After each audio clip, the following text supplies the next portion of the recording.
दुनिया को जीता। विल्गैक्स जिसने ह्यूमंगासौर को अपने पैरों के नीचे कुचला। विल्गैक्स जिसने एज़मथ से ओमनिट्रिक्स छीना। विल्गैक्स जिसने क्रोमा स्टोन को अपने तलवार के एक वॉर से डिस्ट्रॉय कर दिया। और ना जाने पता नहीं क्या क्या विल्गैक्स ने किया। और वो विल्गैक्स डायमंड हेड से हार गया। कैसे? क्या सच में विल्गैक्स डायमंड हेड से हारा था? आज इसी बात का पता लगाएंगे आज इसी वीडियो में, तो वीडियो को जरूर एंड तक देखना। और अगर आप में से कोई इस चैनल पर नया है तो चैनल को जरूर सब्सक्राइब करना, ताकि मुझे ऐसे और वीडियो बनाने का मोटिवेशन मिलता रहे।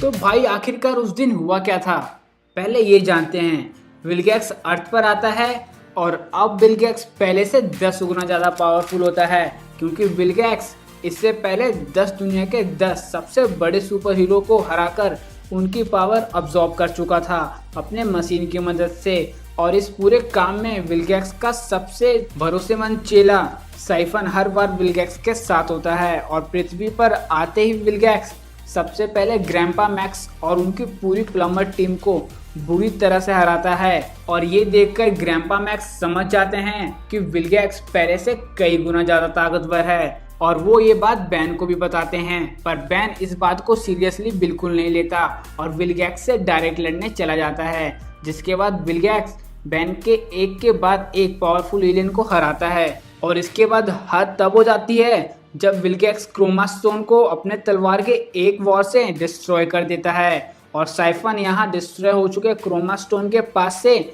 ओमनिट्रिक्स उठाता है, क्योंकि सबको लगता है कि यहाँ बेन 10 मर चुका है। पर तभी कुछ ऐसा होता है जिसकी उम्मीद ना ही विल्गैक्स ने की थी और ना ही किसी और ने की थी। और डिस्ट्रॉय हो चुका क्रोमा स्टोन उस समय डायमंड हेड में ट्रांसफॉर्म हो जाता है। और ठीक यहाँ पर विल्गैक्स ये देखते ही समझ जाता है कि अब बैन को डिस्ट्रॉय करना नामुमकिन है, क्योंकि अगर विल्गैक्स अब किसी और एलियन को डिस्ट्रॉय करता तो बैन फिर किसी और नए एलियन में ट्रांसफॉर्म हो जाता और फिर कोई ना कोई एलियन ऐसा होता जो विल्गैक्स को हरा देता या फिर उसे डिस्ट्रॉय कर देता।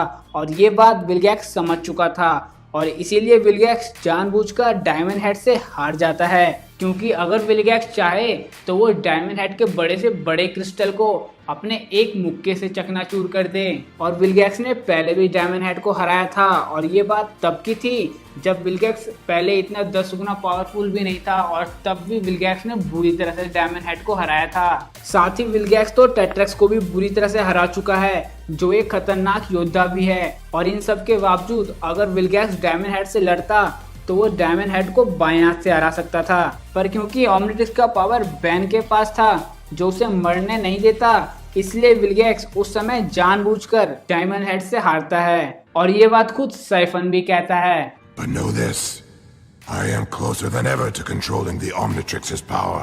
और इसी की बात से विल्गैक्स ने बैन का पीछा करना छोड़ दिया था और विल्गैक्स ओमनिट्रिक्स के राज जुटाने में लग गया था, जिसके लिए वो पहले गोस्ट फ्रीक के पास जाता है। उसके बाद विल्गैक्स प्राइमस पर पहुंचता है और प्राइमस पर विल्गैक्स ओमनिट्रिक्स के काफी करीब भी पहुंच चुका था, पर उसको अभी भी ओमनिट्रिक्स के काफी सारे राज नहीं पता थे। और इसके लिए विल्गैक्स एल्बिडो से भी हाथ मिला लेता है, जिसके बाद विल्गैक्स एल्बिडो को धोखा देकर ओमनिट्रिक्स पहन लेता है। तो ये थी हीरो टाइम थ्योरी, क्यों विल्गैक्स डायमंड हेड से हारा था। और क्या पता आगे चलकर ये बात हमें रिवील भी कर दी जाए। और मुझे ये भी पता है कि कई लोग इस बात से सहमत भी नहीं होंगे, लेकिन फिर भी आप एक बार सोच कर देखना और अपनी राय मुझे कमेंट में बताना। और